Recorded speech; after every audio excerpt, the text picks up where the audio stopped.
Welcome everyone, and in today's video I will be showing you my newest mod, 8Crafter's Entity Scale, NBT and Behavior Modifier, Bossbar, and Morph Addon. So first, you're going to want to make sure it's added to your world. Want to make sure this pack is always on top, because some add-ons may override parts of it that might cause it to break. So after you ensure that you have both the resource and behavior packs, you can load up your world. And now I will show you all the cool features of the mod. So let's start with the entity scaling. So, for example, have you ever wanted a tiny sheep? Well, with this mod you can do that. For example, if I go /summon sheep and then 5 tildes, and then I go scale underscore 0.1x, you see there's a little tiny sheep. And if you ever want a big sheep, for example, you can go like scale 3x or 4x and you get a humongous sheep. And this works with other entities too. And if you want to do it on a pre-existing entity, instead of using /summon, you use /event like this. For example, if I want to do it to me and make myself tiny, I'd go event entity at s and then scale underscore 0.25x like this. Now you can see I'm tiny, and it does affect your hitbox size. So for example, I can go here, it does put you in the crawling mode. Now I'll go through the breathable component, which allows you to change what blocks an entity can breathe in. If you want to be able to breathe in anything like water, lava, inside of blocks, and still be able to breathe in air all at the same time, you would do this. Vent entity at s breathable underscore anything. Like this. I go over here, go in surround mode, you can see I don't take suffocation damage. And if I go in the water, you will see that I don't drown. And now if I, for example, change this to water only,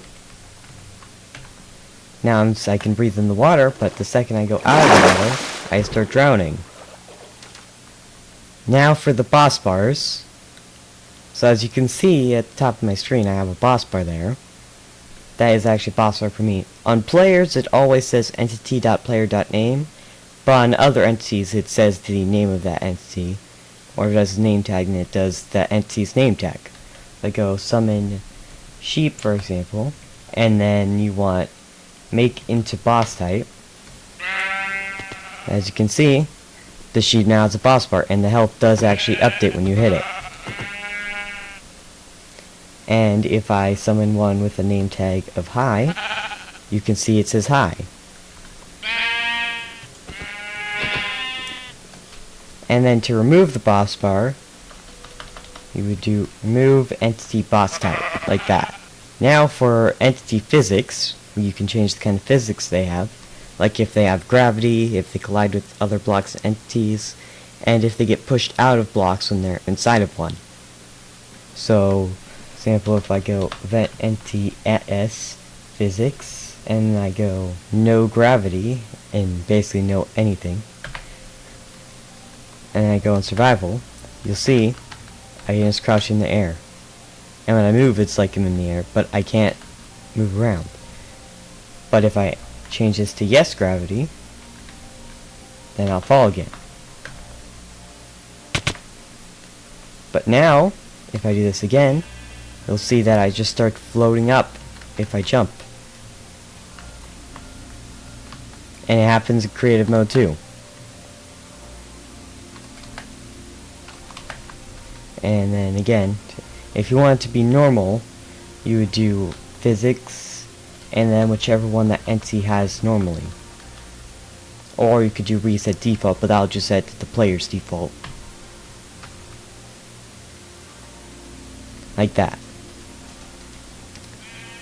The collision one does not work on players. It doesn't affect whether you collide with blocks, but it does work on other entities. So for example, I summon a sheep right here, and then I go physics, and then no collision, no gravity, no push from blocks like this.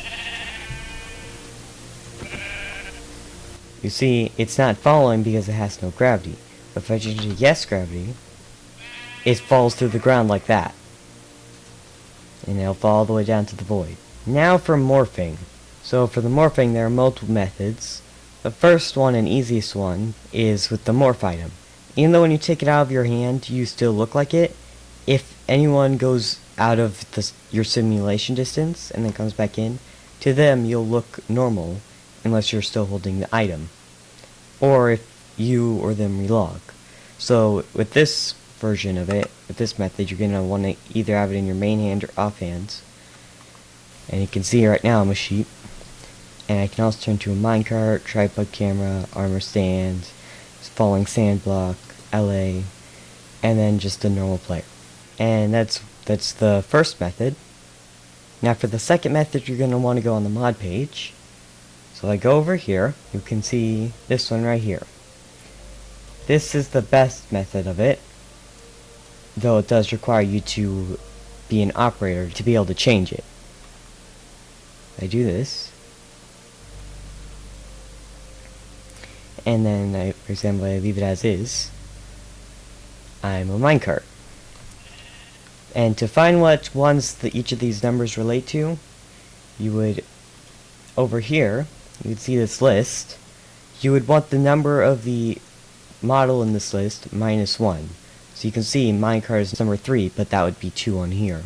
So if I want to be a sheep, then since it's 2 on the list, I would put 1 here, and I'm a sheep. And then default is 0. That locks you as player.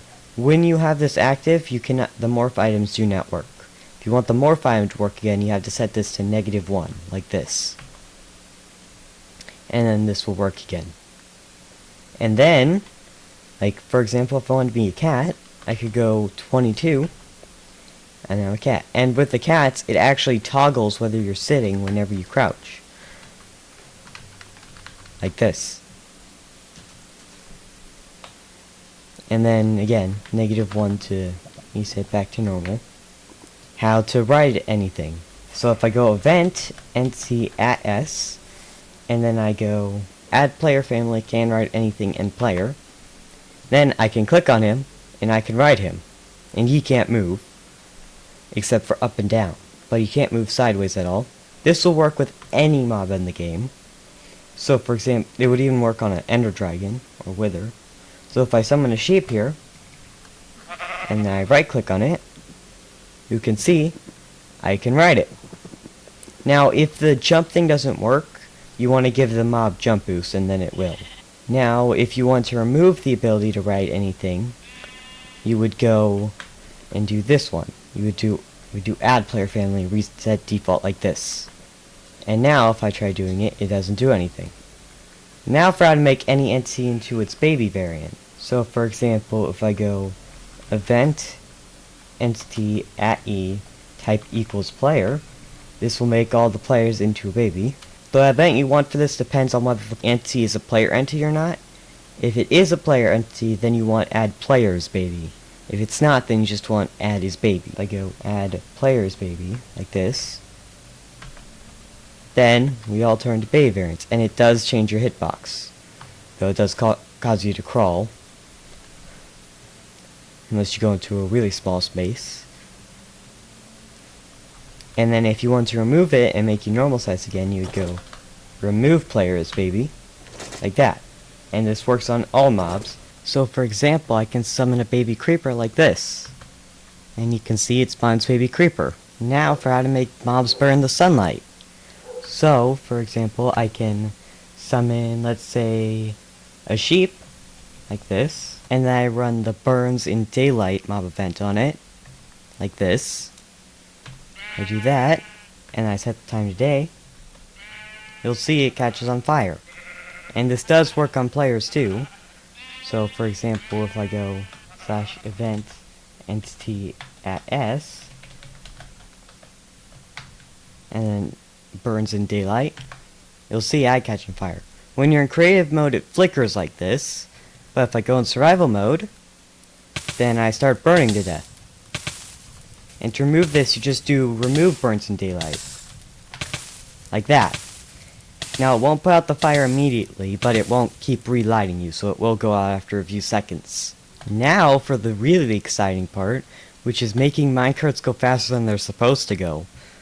So like, have you ever wanted a really fast minecart because your minecarts are just so slow? Well, now with this mod you can actually do that. So if I go right here and go summon minecart, and then the 5 tildes, and then over here you'll see all the available ones and their individual speeds. So if you go over here, 0.4 is the speed of a normal minecart, that's as fast as it can go. 0.69 is as fast as it can go without flying off the tracks. But if I go super speed minecart too fast, which is the fastest option, like this, and then I push the minecart, you'll see how fast it just shoots over there.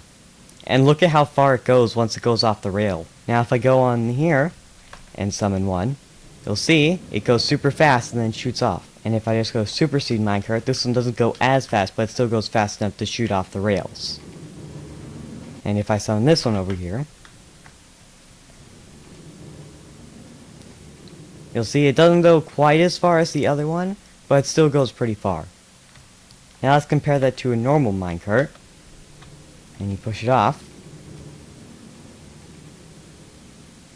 You'll see how long it's taken to get over here. And it doesn't even go as far as that one. Now for slow minecarts, because you can also make the max speed of the minecart slower than the normal amount. If I go slightly slow minecart, you'll see this is as fast as it will ever go. Now if I go super slow minecart,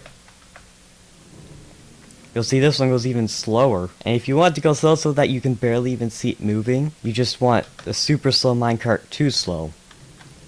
You'll see, it is moving, but it's moving so slowly that you can't even see it moving. And these can be changed with the /event command, so if you want to make it slow down before it hits the corner of the rails, you can use like a detector rail command block to make it switch back to the normal speed, because it will slow down before it hits there if you do that. Another thing to know about the super fast minecarts is that when they go up a block, well, if they're going too fast, they just bounce back instead. Well, if I summon a super fast minecart right here, you'll see it gets really fast and then it just bounces off. And also, if it's going downhill, it might just decide to shoot forward if it's going too fast. Now for changing the maximum health of an entity, so if I go in survival mode, and I go event, entity at S, let's say I want to only have half a heart as my maximum, I'd go health _1, and you can see I can only ever have half a heart. If you want it to be the full heart, you want to do health 2. Basically, the amount of hearts you have is the amount of health divided by 2. And this does work on other mobs as well. Now for making any mob invincible to /kill. Before you do this, you want to make sure that you run a health event on the entity. One of these, or else it will just kill the entity instantly. That's basically if I summon a sheep right here, and then I go health _5, then I go event entity at E, type equals sheep, and C equals 1. This is the event you want right here. So health _minimum _ any of these values that are above 0. If you set it to 0, it will make it vulnerable to /kill again. If I go health _minimum _1, that means that the sheep's health cannot go below half a heart. So now, by killing the sheep, you'll see, once I get to the point where it would have died, then I can no longer hit it anymore. Now if I go and try to /kill the sheep, you'll see it says it died, but it's still here. If I do it again, it just keeps saying it died, but it doesn't work. And then if you want to make it so you can /kill it again, you just do health _minimum _0. Once you do this, you can /kill it again. Like that. Okay, now for entity lava, water, and ground movement speeds. Now these will only affect horizontal movement. These will not affect vertical movement. So first, if you want to change the movement speed on ground, you want this /event command, event entity add S, and then movement _ and then the amount you want. For example, if I do 5, it's really fast. Now the default amount for ground movement speed is 0.1. Well, if I do this, you can see I'm normal speed again. You can also go below that and make yourself slower than normal. If I go 0.05, then I'm really slow. However, the really cool thing is when you get into the water and lava movement speeds. So if I go over here to this water, so for this one you want underwater movement. For example, if I go underwater movement and then if I go 0.05, I'm faster than normal because in the water the default movement speed is actually 0.2. It's the same in the lava. So you can see I swim really fast now. And I can also make myself slower. I go 0.01, and I swim really slowly. And if you like set it to 0, you can't move. You can't swim in the water at all. You can only go up and down. Now to set back to normal, you just go 0.02.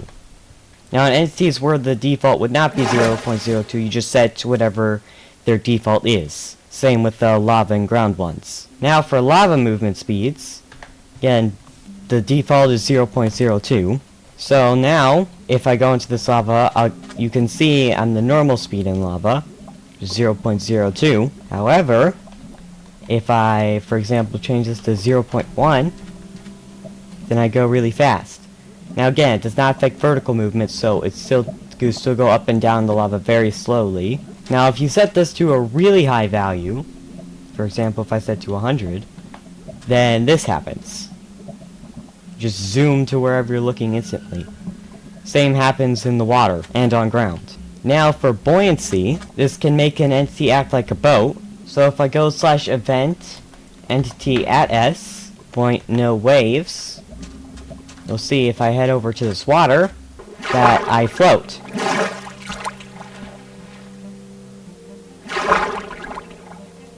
See, and I can't go down at all. This is as far as I can go down. And I can go up, but I only fall to here. Now you can go down if you swim, but if you're not swimming then you can't go down. And then if you want to have like it bob up and down like with the boat, then you go buoyant simulate waves. Now this also applies extra gravity to you, so I'm not able to get out. But you'll see I bob up and down like a boat. And then you can still swim. This is like the only way to get out of the water, is to swim out. And you can see I can't even jump up a full block, because I have double gravity now. Because the simulate waves one applies extra gravity to you. Now if you want to remove this, then you would go remove buoyant, like this. Now for entity area attacks. So basically it's similar to how our pufferfish works, where if you go near it, you get damaged. So for this one, you want event entity at s, and then either area attack 2 blocks or area attack only living entities. Now area attack 2 blocks will attack any entity that's not you, that's within 2 blocks. So now if I, for example, summon a sheep, you'll see it just gets damaged whenever I go near it. And if I summon an armor sand, you'll see it gets destroyed almost instantly, because it gets damaged infinitely fast. The reason the sheep didn't die instantly is because of the damage cooldown. But since armor sands don't use health and they use structural integrity, they have no damage cooldown. For example, if I summon it off to the side, the second I go near it, it gets destroyed. And it also attacks items too. So you'll see that the item also disappears. Now if you don't want it to hit items and stuff like that, then you want area attack 2 blocks only living entities. Now if I summon an armor stand, you'll see the item does not get destroyed. And also if I summon like a minecart, it doesn't get destroyed either. But if I switch back to the other one, then it does get destroyed. And so does the item. Now if you want to remove this, you would do remove area attack. Like that. Now if I try summoning one, you'll see it's fine. Now for making any entity name taggable, so for example if I place it on a painting, and I try to name tag it, you'll see it doesn't work. But if I go event entity at e type equals painting, and then c equals 1 or equals 5, name taggable, and go name taggable like that, and all of a sudden I can name tag the painting. And now you can see that the painting has a name tag over its head. If I destroy the painting, then it goes away. And this works on any entity, even players, or even NPCs. If I do this, and then now, I can name tag it. But you'll see it doesn't affect the actual one in here, it affects the one that you would have given it in a command. Now once you do open up the dialog and put something in there, then it overrides it, but it changes what appears in the commands though. If I go /test4 addy type equals NPC, you'll see it actually changes that. Normally you can't change that after the NPC is placed down. You can only change that when you first summon it in, because the one in the dialog changes the display name, not the actual name. Now if you want to make it so the entity isn't name taggable anymore, you go event entity as, or the target selector for whatever entity it is, and then remove name tag display. Like that. That would remove the ability to add name tags to it. Now if you wanted to make it so it can have a name, but for some entities they can't have names even with commands. Like even if you summon it with the command to add a name to it. But if you want to make it so you can still do that, but you just can't name tag it, then you would do this. You can also do this if you want to make it so an entity is no longer name taggable. So for example, I'll summon a sheep here. And if I go can have name tag not name taggable, and I try to name it, nothing happens. I can even add a name to it. And it can have it, but you can't change it with the name tag. Now for giving any entity an NPC dialog. So, like, you know how an NPC, for example if I summon one here, how it has its own dialogue and stuff, where you can add commands to it and add, like, messages to it? Well, normally you can only do that with an NPC. And also the dialogue command only works with an NPC normally. For example, if I go addy type equals NPC, c equals 1, and go add s, you'll see it opens the dialog for that one, and I can change its name. But if I try doing it on the sheep, for example, it would say the selected actor did not have an NPC component. But if I go event entity at e type equals sheep, and then c equals 1, add NPC no skin variants, this one will work on all entities. The other three only work on some. So now if I try it again, on the sheep, you'll see it actually opens it up, and I can even change the name tag of it, and it works. And you can also interact with it. And you can see in here, it also appears in there. And you can add commands to it as well. Now the skin selection box will be empty, because it has no options in there. The other three have different options for either variant, mark variant, or skin ID, but this one has nothing. So now if I want to remove the dialog, then I would go remove NPC no skin variants. Now it keeps its name, but it has no dialogue anymore. If I try to do this, it doesn't work. But yeah, this does work on players as well. So for example, if I change this to be at s, like this, then I try to use the dialogue command on myself. If I try this, it does work. And I can even change this. Though it does not change your actual name tag, for that you either have to use the name tag component or another method I'm going to show you later, which allows you to change it using the script event command. But it does change the name shown above your head, and it will also override your name tag if you have one set. But it will not show up in things like commands. Like if you try to do /w, it will still say your actual username and not whatever you put here, or your name tag if you set your name tag. But yeah, now if I want to remove it from me, just as before, I can just do this. And now if I try the dialog command again, it doesn't work. Now this is really useful if you want some custom NPCs with other skins that you normally don't have. So like if you want an ally as an NPC, you could do that. Now for the friction modifier component, sadly this one does not work on players. The event will run, but it won't actually affect the player at all. But it will work on other entities. So for example, if I summon a sheep, if I go friction modifier 2, like this, you'll see it just starts sliding. And it just keeps going really fast, and it can't control where it's going. Now if I switch to -2, it just glitches out. This basically changes how much friction the entity is affected by. If I do this, it also looks kind of glitchy, if you do the negative friction. In Minecraft, the extra friction doesn't actually make you slower, like you would think. It actually makes you go way faster on it. Now if I set it to like -2, it does glitch out.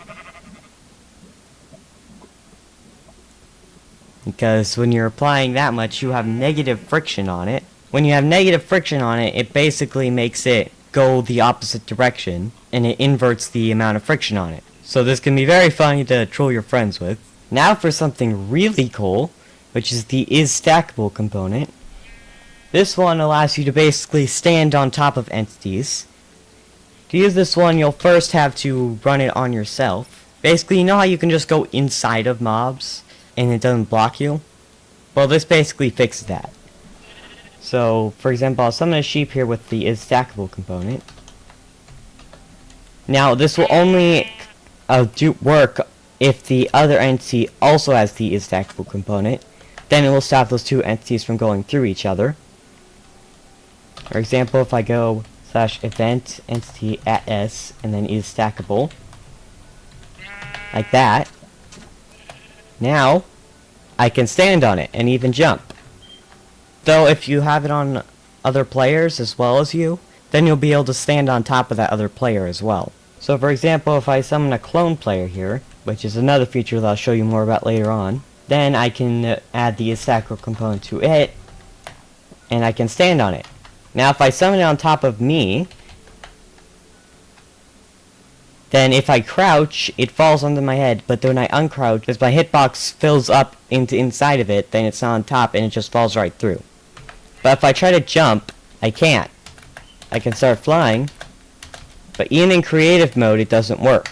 Now if you want to remove this, then you would go remove isStackable, and then you fall right through them. Now you can also stack them together if they all have the isStackable component. Now for the clone players. So these are basically just player NPCs. They don't have a dialogue unless you add the NPC component to them. But you can change their skin. If I go variant_10, you'll see it has this skin. There are multiple different skins that you can set using the variant. Now this may change in future updates on how you can set their skin, and I may make it so you can make them morph, just like with actual players. But as of version 1.2, this is how it works. You can see there are a lot of different skins. If you want to see them all, you can do add NPC like this. This is one of the mods where you can use this one, and now you can select through all of them. Now another thing that you can do is summon players, like actual player entities. You can see it has the prefix Minecraft, but now you can see there is a player here, and it is invisible.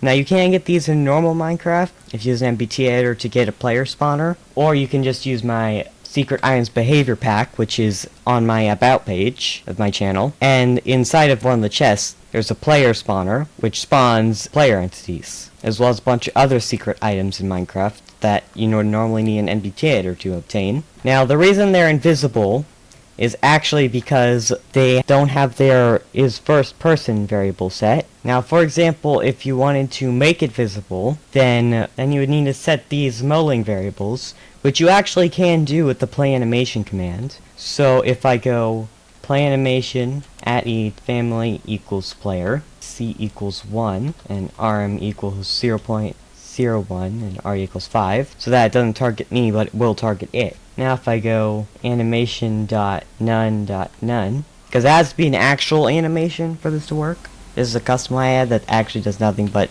technically works. Then I do this. Now I can go like this, and I can copy this. And if I paste this into here, you want to do equals and then 0.0 and a semicolon, and then an animation controller. You're going to need to switch this controller out each time. And then you're also going to need to set multiple other ones as well. For example, I can add all of these into here. Now, not all of these are necessary, but this is the command you want. You can experiment to see which ones you can remove and still have it work. And also, as you can see, now it's visible. So yeah, sadly these don't work with player-only commands. Though I do have another mod coming out soon. Depending on when you're watching this video, it may already be out. That allows you to do a lot of crazy cool stuff, including summoning actual players that actually appear in the player list, and also can work with player-only commands where you can't even tell that they're not a real player. You may just think that they're an AFK player. You can also summon mobs with no AI using it as well, and also has debug sticks. Now for how to change entity name tags. So, first, if you want to see the ones that are in here, the scripting commands that I've currently added, then I want to go over here. Now, the one you want is set player name tag. For example, if I copy this and paste it in here, and then I change this to my friend's name, and then I do this, you can see he's called Herobrine. And it changes his actual name tag, so he's now gonna type in the whisper command to me, and you'll see that it says Herobrine. See? Now the symbol here is a vertical line separator. Now I'll show the rest of these after. Now if I want to make anything into a fully functional seat, if I go /summon seat, now in a future update this is going to be changed to seat instead of seat interactable 1. But yeah, if I click here now, you can see I can sit on it. And also you can put this inside of a block. Now you can't kill it by hitting with your fist, you have to use like /kill. And in case you're wondering, yes, the stackable component does work on the seats too. Now for entity tinting, well, if I go over here, so for example you can use the same one used for the morph mod, except you change entity type to color tint and underscore which one. Now, if I go 0.5, you'll see the red goes away. So 0 is not actually 0 in this. 0 is it doesn't override stuff. 1 is 0 and 2 is full brightness, or 1. So if I set this to 2, you'll see it's back to normal again. You can also increase it. If you set to above 2, it just increases it like this. Now if you go too far, then it gives an error. 256 is the maximum, and you can see it brightens the colors. Now if it has no red, then it doesn't affect it. If I set this back to 2, you can also do this with green, and I can set this to like 1, and it removes all green. Same with blue. And if you want to change the alpha of it, first you need to set the use alpha blend player materials. So this one affects the variable.material type. So 0.0 will set to use the default one. If you set it to 1.0, then it will use the player spectator, which also allows you to have semi-transparency, and also change the alpha channel. And if I change this to this right here, I change this to use alpha blend player materials and set it to 1, you'll see I'm invisible because this was set to 1, which is actually 0. 2 is full, and if I go 1.5, you'll see we're half transparent. Now if you want to set the material types 1 to the default, like to not override it, you would set it to 0 instead of -1. But yeah, when you have the player spectator material on, some skins can be slightly glitchy. For example, if I go and set this to be 0, so now if I set this back to normal, you'll see he's not glitching out. However, if I set it back to 1 again, then he glitches out. Now it only seems to affect the bottom layer of the skin, so not the hat layer. But yeah, and then to cancel it out, you just set to -1. So another cool thing you can do here is set this all to a really high value. If I go to 256, you can see I'm washed out all blue, and now also on red, and now also on green. And now anything but white gets its color value turned up to the maximum value, to 100% brightness. You can see all of my skin has at least some of every color on it, except for the black parts. So I just turn white. Now you can see most of his skin had some of every color on it, like some of all 3 of the normal colors, so it turned white, except for the shirt, which only had blue, so it turned cyan. Now I'll set it back to normal, at 0. Now for skin overrides, you can change a player's skin. This part's really cool. Oh, if I copy this, for example, now you'll see the list of texture overrides here. If I do this, Now if I set this to 3.0, you'll see it changes me into a Steve. Now if you set it to 0, then it resets it. But if I do this, and I switch back to 2, now he looks like me, because my skin is one of the ones on there. So if I want it to be a night vision potion texture, which is really glitchy, I would go with 17. If I wanted me to have a bed texture, I would go with 45, like this. Soon I'll be releasing more videos on this mod about some of the other features. But yeah, that's it for today's video. If you liked the video, make sure you leave a like and subscribe.